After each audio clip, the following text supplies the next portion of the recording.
হে guys, good morning guys. আজকে না আমি অনেক দিন পরেই ব্লগ শ্যুটটা করছি, কেন টাইম তো অলরেডি আছে, স্কুল তো বন্ধ।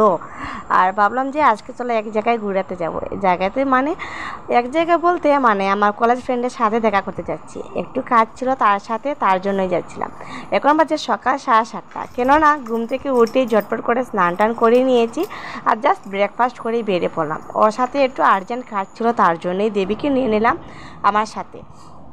কেননা এত তাড়াতাড়ি যাওয়ার একটাই কারণ হচ্ছে এত রৌদ্র, তো তার জন্য ভাবলাম একটু তাড়াতাড়ি চলে যাই, তাড়াতাড়ি করে আবার ফিরে আসবো। আর এদিকে প্রখর রৌদ্র উঠেছিল, কী করবো চিন্তা করে পাচ্ছিলাম না। তারপর মা বলেন যে ঠিক আছে, যত তাড়াতাড়ি যাবে ততই মানে তাড়াতাড়ি আবার করে ফিরে আসবে, মানে গিয়ে আমি বলছি ঠিক আছে। তো এবার চারজনে এবার চললাম ওর বাসাতে। আমি যার বাসাতে যাচ্ছি ওর নাম হচ্ছে তপশ্রী, মানে আমার কলেজের ফ্রেন্ড, মানে কলেজ ফ্রেন্ড আর কি।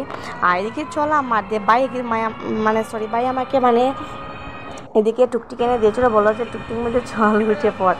আর এদিকে চললাম আর দেখো দেবী মানে ভাইয়ের মতো হয়ে যাচ্ছে, মানে ও আসতেছে না ব্লগের মধ্যে, জানি না কেন ভাই।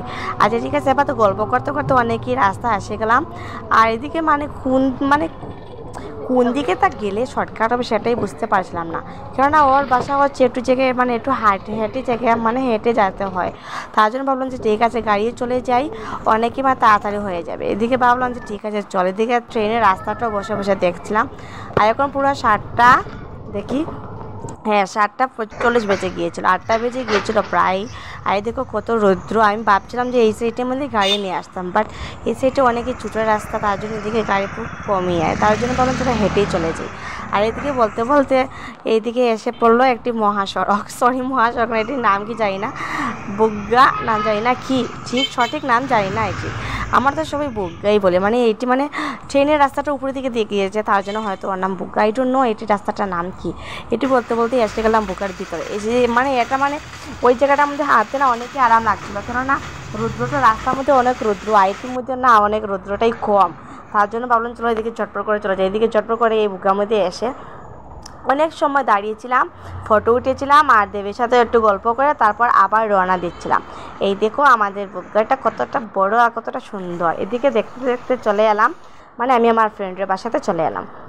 অনেকই রাস্তা লম্বাটা ছিল, মানে হাঁটতে হাঁটতে অনেকই বেলা হয়ে গেলো। তারপর ওই দেখো তাইর বাসা ফাইনালি এসে গেলাম। বলছিল যে ময়না নাকি ভিডিও করছে, মানে আমার কথা বলছিল যে আমি নাকি ভিডিও করেছিলাম। এদিকে একটা ছোট্ট একটা বাচ্চাকে দেখে খুব মানে ভালো লাগছিলো। এই দেখো ও মানে ঘুম থেকে উঠে গেছে, ঘুম থেকে উঠে খেলতে বসে গেলো। এদিকে মাসি বলছিলেন যে মানে এতদিন পরে কিসের জন্য, আমি বলছিলাম যে একটু কাজ ছিল তার সাথে, তার জন্য এসে গেলাম। এদিকে এসে দেখলাম ও মানে ওর ডিউটি করছে, ও মানে এরকম কাজ করে, তার জন্যই আর কি, মানে ডিগ্রি কমপ্লিট করার পরে তো এরকমই এদিকে কাজ করছিলো। আর এদিকে তো আমি আবার ভাবলাম যে চলো একটু মানে কাজটা মানে কাজের জন্য আসছিলাম, কাজটা আমার পুরোপুরি হয়ে যাচ্ছিলো। তারপর আর একটু মানে সবার সাথে একটু গল্প টল্প করে খাওয়া দাওয়া করে নিয়েছিলাম। আর খাওয়া দাওয়া বলতে কি, মানে মাসিমণি আমাকে এনে দিয়েছিলাম ব্রেড আর চা। আমি বলছিলাম যে না আমি মানে ব্রেকফাস্ট করে আমি এসেছি, আমি ব্রেকফাস্ট এখন করবো না। মাসি আমার জন্য ব্রেকফাস্ট দিয়েছিলাম, বাট আমি খাইনি, ওকে নিয়ে একটু খেলা করেছিলাম। আর মানে ও হচ্ছে এদিকে আমি বলছিলাম যে একটু ক্যামেরার দিকে তাকানোর জন্য, দেখো কী করছে ও না ঘুম থেকে উঠেছে, তার জন্য সকালবেলা তো তার জন্যই। এদিকে তো অনেক রৌদ্র উঠে যাবে, তার জন্য বলো চলে যাই, অনেকে বেলা হয়ে যাচ্ছিলো। আবার এদিকে পুরো 9টা বেজে গিয়েছিলো, 9টা এখনও না, 9টা পুরো 9:30 বেজে গিয়েছে। আর এদিকে মানে মাসি দিয়েছিলেন, তো আমি আমারটা খেয়ে নিয়েছি, আবার দেবী তারটা খাচ্ছে। আর আমি এসে মানে এনে জল দিলাম।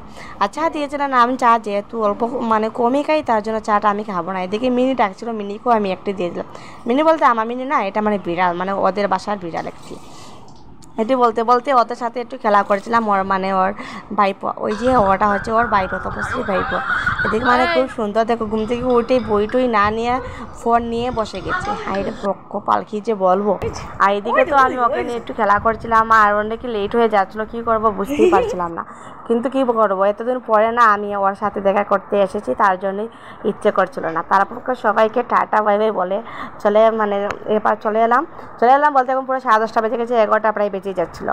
এদিকে বলতে বলতে অনেকে গরম লাগছিলো, তার জন্য বাজারে এসে ভাবলাম যে চলো একটি আইসক্রিম খাওয়া যায়। তার জন্য আমি আমার টাকা দিয়ে দেবীকে আইসক্রিম খাওয়ালাম। আমি ভাবলাম চলো অনেকই লেট হয়ে যাচ্ছিলো, এবার চলে যাই। যে কাজটা আমি মানে কাজের জন্য এসেছিলাম, কাজটা আমার প্রায় হয়ে গিয়েছিলো, বাট আমি তো স্নান করেই এসেছি, লেট হলে কিছু হবে না। বাট প্রচুর রৌদ্র তো, তার জন্যই মানে আমার অনেকই গরম লাগছিলো, তার জন্য একটু মানে আইসক্রিম খেয়ে নিলাম। আইসক্রিমটা এত স্বাদ ছিল সত্যি, আমার মুখের মধ্যে লেগেছিলো। আবার দিয়ে বলছিল কী রে বাচ্চারা মতো খাচ্ছিস, এই যে বলতে না বলতে আমার কুর্তার মধ্যেই মানে পড়ে গেলো। কী বলবো, ভিডিও করতে করতে না খাওয়াই যায় না, তার জন্য দিদিকে বললাম যে ঠিক আছে তুই তোরটা খেয়ে নিয়েছিস, আমি আমারটা খেয়ে নিয়ে আমাকে তুলে দিয়ে দিই, মানে ও আমার বাকলটা একটু তুলে দিয়েছিলো, আমি খাওয়া দাওয়া করে এবার চলে এলাম ঘরে। তবে অনেক গরম লাগছে সত্যি, কী যে বলবো। আবার ভাবছিলাম আবার স্নানটা করে নেবো, এত গরম লাগছিলো। ঠিক আছে, এবার আমি কাপড়গুলো একটু ধুয়ে দিয়ে দেই, কেননা জলও এসেছিলো, সিনটেক্স করে ভরেই গিয়েছে, ট্যাঙ্কির মধ্যে পাইপটা অলরেডি লাগানো হয়ে গেছিলো। আর এদিকে তো গড়েই ছিলাম, আর এখন তো প্রখর রোদ্র ছিল, এখন তো কাপড় ধুয়ে দিলে অলরেডি শুকিয়ে যাবে, তার জন্য ভাবলাম কয়েকটি কাপড় দিয়ে দিই। কাপড় তো ধোয়া অলরেডি আমি দিয়ে দিয়েছিলাম, আর তার জন্য দেরিকে বলছিলাম তুই মানে উপরে এটি কাপড়গুলো রোদ্র দিয়ে এসে পর, আর আমি একটু দোকানে গিয়ে ঠান্ডার জল খেয়ে এসি। সত্যি এত গরম লাগছিলো, এখন মানে স্নান করে কিছু ইচ্ছেই করছিল না। এদিকে সিনটেক্স তো পুরোপুরি মানে বড়াই ছিল, জল না আজকে অনেক সময় দিয়েছে সত্যি। এটি বলতে বলতে চলে এলাম দোকানে, আর দোকানে এসে মার সাথে একটু গল্প করে মা বলছে ভাত খেয়েছিস নি, আমি বলছি না ভাত খেয়েনি এখনও, স্নান টান করে আবার পুরোপুরি খাবো। এদিকে মা বলছিলেন যে ঠিক আছে আমিও ভাত খাইয়েছি, মানে আমি ভাত খেয়েছি শুধু ডাল আর কাটলি বিচি ভাজা দিয়ে, আর এখন আমি মাছটা রাখেছি, তুই মাছগুলো মানে স্নান টান করে ঠিক করে নিস। আমি বলছি আচ্ছা ঠিক আছে।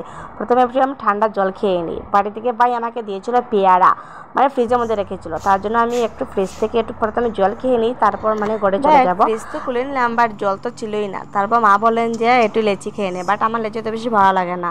তারপর একটু পেলাম স্প্রাইটও খেয়ে নিলাম। মা বলছি ঠিক আছে সবাই মিলে একটু খেয়ে নো, অনেক ঠান্ডা ছিল। তবে আমি অল্প খেয়েই ঘরে এসে পড়বো, আর ঘরে এসে না আমি স্নান করতে হবে, অনেক গরম লাগছিলো। স্নান টান করে আমি আবার রান্না করে চলে যেতে হবে, কেননা মা বলছিলেন যে মা নাকি মাছ টাছ কেটে মানে রেখে দিয়েছেন ঠিকঠাক করে। আমি যে ঠিক আছে তে এবার চলে যাবো স্নান করে এসে আমি রান্না করে আমি আমার ডিউটি মানে লেগে যাব।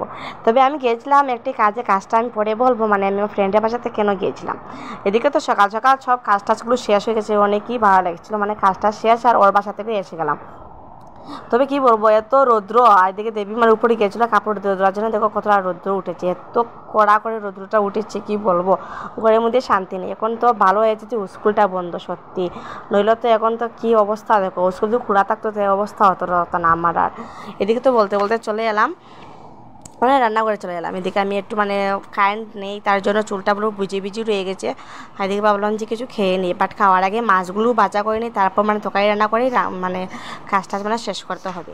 এদিকে তো ভাই মানে ওর স্কুল গিয়েছে, স্কুল এখনও খুলেনি, জাস্ট মানে ওর স্কুল যাই না কি একটু ফাংশন চলছিল, তার জন্য ও স্কুলে গিয়েছে ফাংশনটা অ্যাটেন্ড করার জন্য। আর দেবী ঘুম থেকে উঠে মানে আমার সাথে তো গিয়েছো, তোমরা সবাই দেখেছো, এখন মার সাথেও দোকানে আছে। আর এদিকে আমি আমার মানে মাছগুলো সুন্দর করে টানিয়ে ভাজা করে রেখে দিই, আর অল্প পরে আমি তরকারিটা রান্না করবো। আর তরকারি রান্নার আগে মানে তরকারি রান্নাটা আমি করবো, কি উল্টাপাল্টা কথা বলছে, মানে মা আমাকে তো মাছ টাছ কেটে দিয়েছেন, সবজিগুলো কাটেনি, তার জন্য ভাবলাম যে প্রথমে মাছগুলো টানিয়ে নিই, মানে ভাজা করে নিই, তারপরেই তরকারিটা রান্না করবো। আর তরকারি রান্না করবো লতা দিয়ে, লতি কাকা খেতে ভালোবাসে, আমারও লতা খেতে অনেক ভীষণ ভালো লাগে। আচ্ছা এবার তো মাছগুলো পুরোপুরি টানানো হয়ে গিয়েছে, আর মাথাটা আমি কড়াইয়ের মধ্যে দিয়ে এসে গেলাম। এবার চলে এলাম একটু মানে কিছু জিনিস খাবো, কেননা স্নান করে কিছু মুখে দিয়েই নি, তার জন্য। এদিকে মাছগুলো কি সুন্দর লাল লাল করে ভেজে গিয়েছি, মানে ভাজা করে নিয়েছি। আর এদিকে চললাম আমি একটু ভুজিয়া খেতে, এই দেখো। আর এটি না মানে গড়েছিল, তার জন্য ভালো যে একটু খাওয়া যাক। আচ্ছা গাইস, আমি তো এবার পাশাপাশি বুঝে খাচ্ছি, এত মনে একটা কাজ করো প্লিজ, আমার চ্যানেলটাকে একটু সাবস্ক্রাইব করে নাও, আর যদি ভিডিওটা ভালো লাগে তাহলে লাইক শেয়ার কমেন্ট সাবস্ক্রাইব অবশ্যই করে নেবে। আজকে ভিডিও অতটুকু রয়ে গেলো না guys, tata guys, love you all, সবাই সুখে থাকো, ভালো থাকো, সুস্থ থাকো। সত্যি আমি না আজকে স্কুল বন্ধ করে অনেক সত্যি মজা করছি। ঠিক আছে গাইস, তোমরা সবাই ভালো থাকো এবং সুস্থ থাকো। এবার আজকে ভিডিও অতটুকু শেষ করছি, এবার আমি রান্না করবো, খাবো, আর ঝটপট করে ঘুমিয়ে পড়বো। Tata guys, love you all.